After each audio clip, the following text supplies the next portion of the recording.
പ്രിയപ്പെട്ട പ്രേക്ഷകരെ, കോഴിക്കോട് ദാ നോക്കൂ, കോഴിക്കോട് അപകടത്തിൽ നിന്നൊരു കുഞ്ഞ് അത്ഭുതകരമായി രക്ഷപ്പെട്ടതിന്റെ ദൃശ്യങ്ങളാണ് പ്രേക്ഷകർ കാണുന്നത്. അയ്യോ, അത്ഭുതകരമായ രക്ഷപ്പെടൽ എന്ന് പറഞ്ഞാൽ അതാണ്. ഓട്ടോറിക്ഷയിൽ നിന്ന് ഇറങ്ങിയിട്ട് ആ വികൃതി ഓടിപ്പോയ ഓട്ടം നോക്കിയേ, ബസ് വരുന്നത് നോക്കാതെ.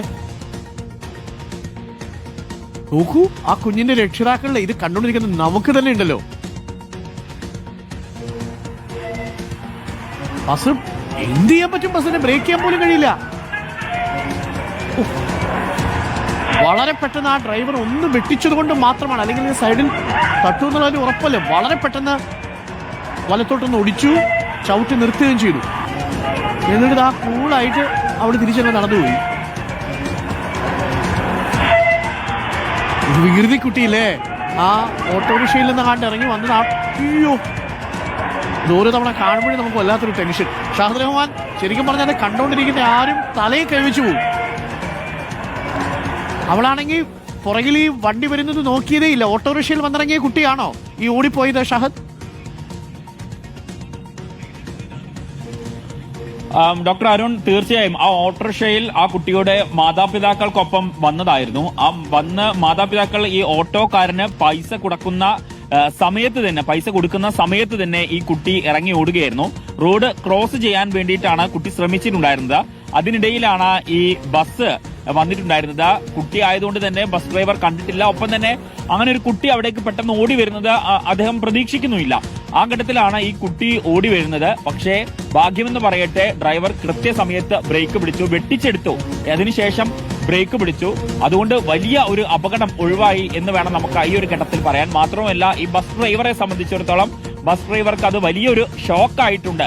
അതിനുശേഷം, ഈ സംഭവം നടന്നതിന് ശേഷം ഇതുവരെ ബസ് ഡ്രൈവർ ഈ ബസ് ഓടിക്കാനോ അതുപോലെ തന്നെ വാഹനം ഓടിക്കാനോ തയ്യാറായിട്ടില്ല എന്നുള്ളതാണ് നമുക്ക് അവിടെ നിന്നും മനസ്സിലാക്കാൻ സാധിക്കുകയും ചെയ്യുന്നത്. ഈ സംഭവം നടക്കുന്നത് മിനിഞ്ഞാന്നാണ്, അതായത് ശനിയാഴ്ചയാണ് ഈ സംഭവം നടക്കുന്നത്. ഈ സംഭവം, അതായത് വലിയ രീതിയിലുള്ള രക്ഷപ്പെടൽ നമുക്ക് ഈ ദൃശ്യങ്ങളിൽ കാണാൻ സാധിക്കും. നമ്മൾ ഏവരും തലയിൽ കൈവച്ചു പോകുന്ന തരത്തിലാണ് ഈ ദൃശ്യങ്ങൾ കാണുന്നത്. CCTVയിൽ അത് വളരെ വ്യക്തവുമാണ്. ചെറിയ കുട്ടിയാണ്. വീട്ടുകാർ ഈ കുട്ടി ഓടിപ്പോകുന്നത് കണ്ടിട്ടില്ല. പക്ഷേ കുട്ടി ഓടി ഈ ബസ്സിനടുത്ത് എത്തുമ്പോഴേക്കും വീട്ടുകാർ നിലവിളിക്കുന്നുണ്ട്. ഈ കുട്ടിയുടെ വീട് ഈ റോഡിന്റെ അപ്പുറത്തെ സൈഡിലായിരുന്നിരിക്കണം അല്ലേ? തീർച്ചയായും അങ്ങനെയാണ് നമുക്ക് ആ ദൃശ്യങ്ങൾ കാണുമ്പോൾ മനസ്സിലാക്കാൻ സാധിക്കുന്നത്. കാരണം കുട്ടിക്ക് പരിചയമുള്ള ഒരു സ്ഥലം പോലെയാണ് കുട്ടി ഓടുന്നുണ്ട്. കാരണം റോഡ് ക്രോസ് ചെയ്യാൻ വേണ്ടി ഓടുകയാണ്. മാതാപിതാക്കൾ തൊട്ട് ഇപ്പുറത്തെ റോഡിലാണ്, അതായത് റോഡിന്റെ എതിർവശത്താണ് മാതാപിതാക്കൾ നിൽക്കുന്നത്. അവിടെ നിന്നും ഈ ഓട്ടോ ഡ്രൈവർക്ക് പണം നൽകി അവിടേക്ക് പോകാൻ വേണ്ടി രക്ഷിതാക്കൾ നിൽക്കുകയാണ്. പക്ഷേ കുട്ടി ഈ ഓട്ടോ ഇറങ്ങിയതിന് തൊട്ട് പുറകെ തന്നെ ഓടുകയാണ് ചെയ്തിട്ടുണ്ടായിരുന്നത്. പക്ഷേ ഭാഗ്യം എന്ന് തന്നെ വേണം നമുക്ക് ഈ ഒരു ഘട്ടത്തിൽ പറയാൻ.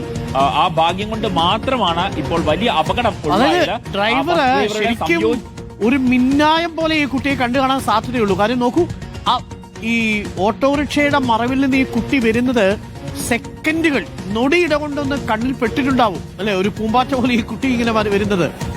ആ സമയത്ത് ആ ഡ്രൈവർ കാണിച്ച ആ ഒരു ആത്മധൈര്യം ഉണ്ടല്ലോ, ആ സമയത്തെ ഒരു ഇടപെടൽ, അത് ശരിക്കും അഭിനന്ദനം അർഹിക്കുന്നു. ബിഗ് സല്യൂട്ട് ചേട്ടാ. ചേട്ടനെ ആ പുള്ളിക്കും ആകെ ടെൻഷനായി, ട്രോമാറ്റിക് ആയെന്നാ പറയുന്നത്. പിന്നെ വണ്ടി ഓടിച്ചില്ല. അത് കഴിഞ്ഞാൽ വണ്ടി ഓടിക്കാൻ പുള്ളിക്ക് പറ്റുന്നില്ല എന്നാണ് പറയുന്നത് അല്ലേ?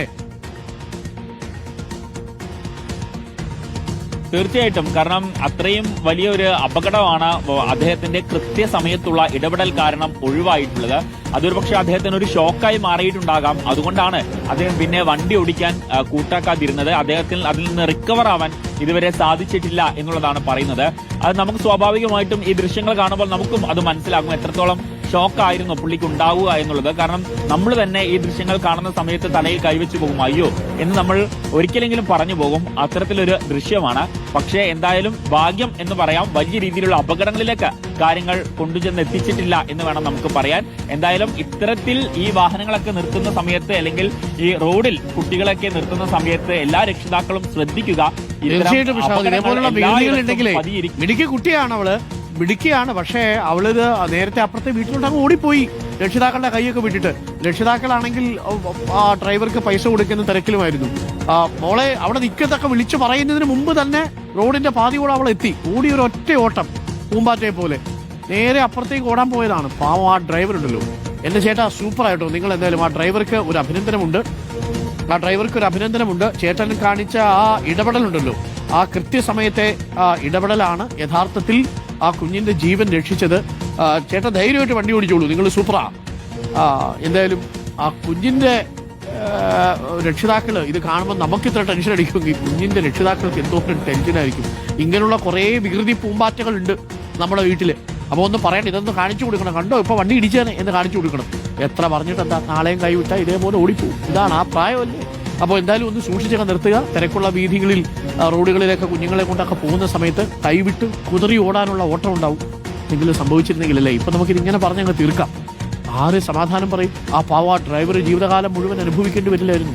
ചേട്ടാ നിങ്ങൾ സൂപ്പറാ, നിങ്ങൾ ഒരു ടെൻഷനും അടിക്കണ്ട, വണ്ടി എടുത്തോളൂ ധൈര്യമായിട്ട്. ചേട്ടന്റെ ആ മനോധൈര്യത്തിന് കൈ